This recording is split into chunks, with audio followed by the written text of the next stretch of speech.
all the way thou.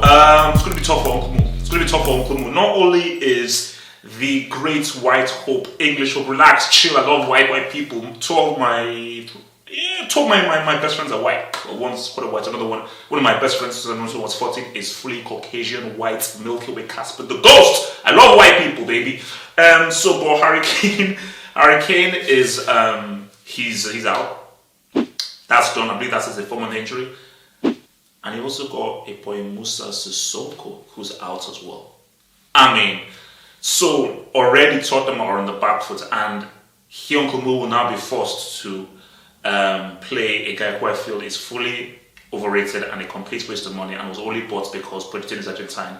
That's your boy Eric Lamela. It ain't looking great, and it doesn't matter whether Tottenham are playing on the crib. Chelsea got that at the crib. So we all know that Chelsea got that at the crib, and they actually got that at the crib while I was actually on my way to fly to Nigeria at the airport. All signs lead to Liverpool getting that ass.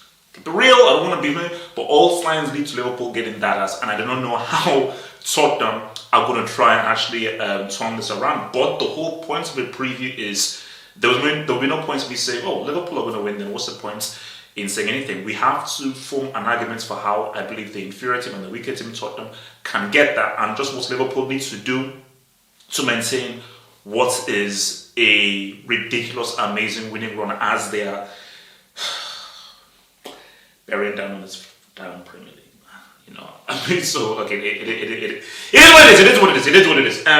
So let's look first at Tottenham as to how they can really approach this. I do feel that this is a blessing in disguise. Now, people are saying, "My gosh, Harry Kane, what can Tottenham do? They are screwed."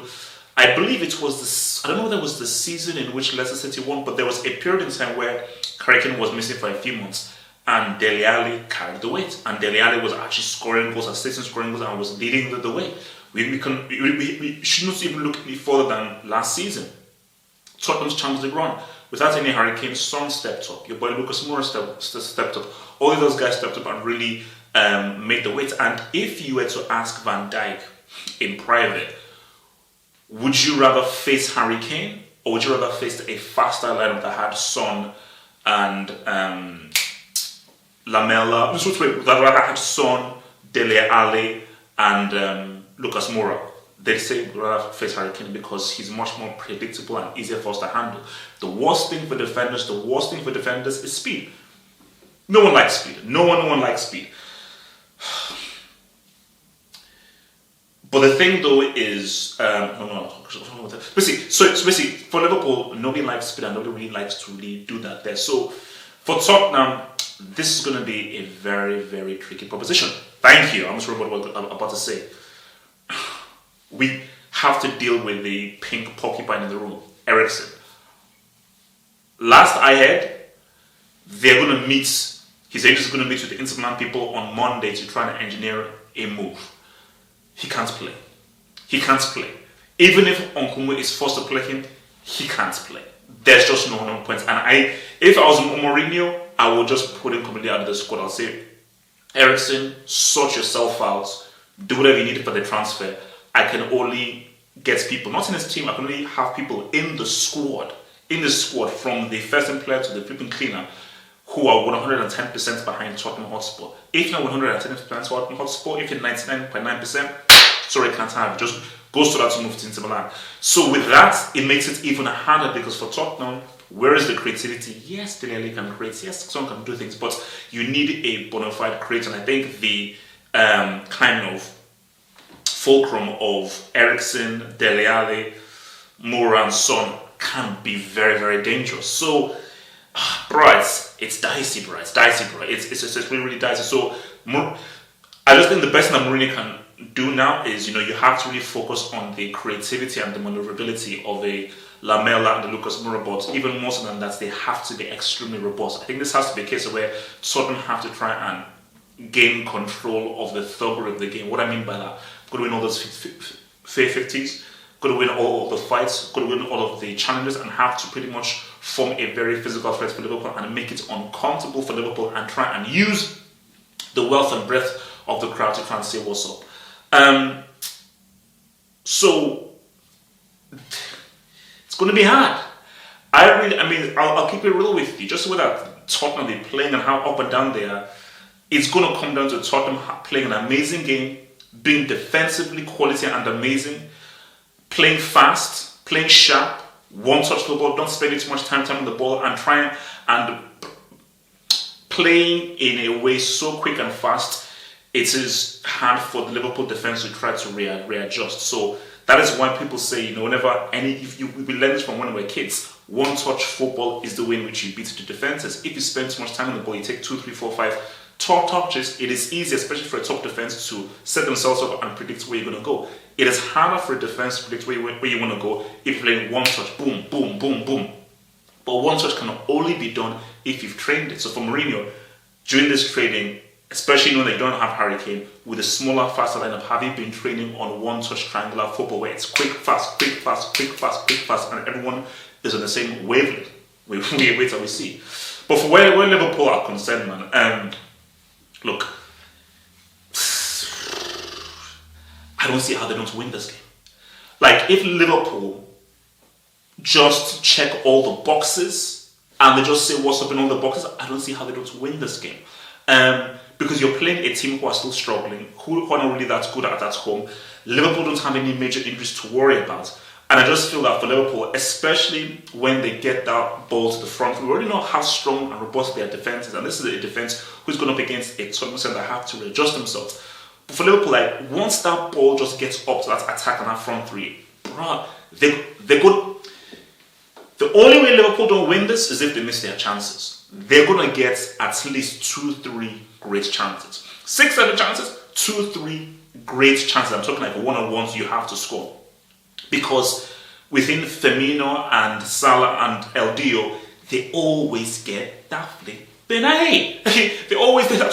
That's why I shorten it to like GTA. They always get that. They always find space. They always find space. Klopp has just created this kind of monster of, we know how to score. Whether we play badly, whether we play medium, whether we are discombobulated, whether we're disjointed, we will always find the way of boom, boom, boom, alright, shoot, there we go, score. So for Liverpool, it's just about playing their game. If Liverpool play their game, they have a positive mentality. I think that's the key thing that Klopp wants. Don't give Tottenham any ideas. Because if Liverpool are conservative and try and play a kind of pragmatic approach to feel their way in, and they suddenly go 1-0 down and the crowd are behind Tottenham and Liverpool are not struggling to get themselves back in the game, then it's crazy. So for Liverpool, I think what Klopp will say, start quick, put them on the back foot, get that early chance. If we're going to get the early goal, great, but just get that early chance and really put the pressure on them early. Because if Liverpool score first and score early, it is game over. Tottenham's heads will drop, and I don't think they'll have the belief in themselves that they can get back in the game. So, look, man, for Tottenham, I think a key man is Lucas Moura. Lucas Moura is a key dude. I think he is going to be the difference maker there is within him. Because the thing with Lucas Moura is that he's so wild, he's so unpredictable, you never know what Homeboy can do. Homeboy can just come out of nowhere and just say, what's up?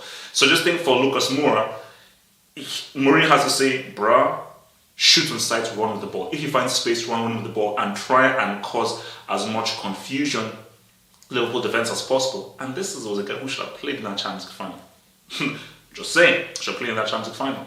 So, put that to one side. For Liverpool, two guys, man. I'm looking at, of course, El Dio, the African Footballer of the Year. Again, for El Dio, he just knows that if he gets the ball in a dangerous area, he can do so much damage, whether he's going to score, whether he's going to shoot, whether he's going to dribble, whether he's going to give it to Robertson on the overlap, whether he's going to cut it on the inside, throw the ball through to either for Firmino, or whether he's going to come on the counter-attack. There are so many ways that he can really hit you. So if Tottenham don't have an answer of trying to dampen and quieten El Dio, they're screwed, because this is a guy that can hit you from so many different ways, because he has such a multitude of flipping skills. Another guy, look, man, is strength. It's strength, The Tottenham pitch is a pretty big pitch, and whenever you're going for a pretty big pitch, that really lends itself to what the wing backs can do.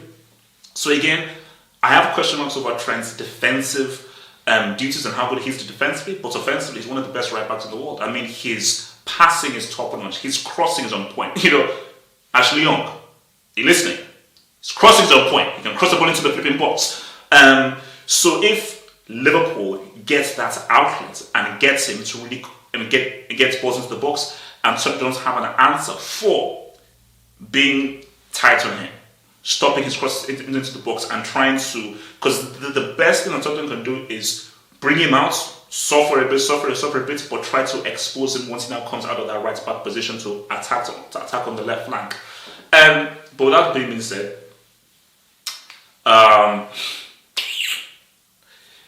before I give my prediction, it would be funny if Uncle Mo gave Liverpool their first L. That would be funny and that would be fully poetic, because remember, it was Uncle Mo that stopped them from winning, helped to stop them from winning the Premier League without, don't let it slip. So it would be funny, but let's be real here. This is a 2-0. I mean, this is a standard 2-0.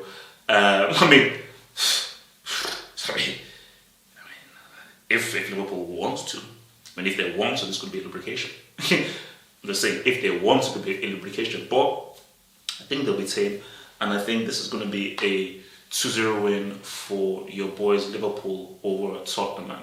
So that's all it's here for your boy HH. Remember, man, if you remember, there is going to be a specific tactical preview of the game where I do my whole tactical snack preview of the game, if for those that are members of this whole damn thing, man. So peace out, stay true, and could Tottenham get baptized at their crib? Is that legal? Remember to check out the halffootballhot.com for daily football news updates, daily polls, rankings updates, break updates by clicking in the description box below or by clicking over here.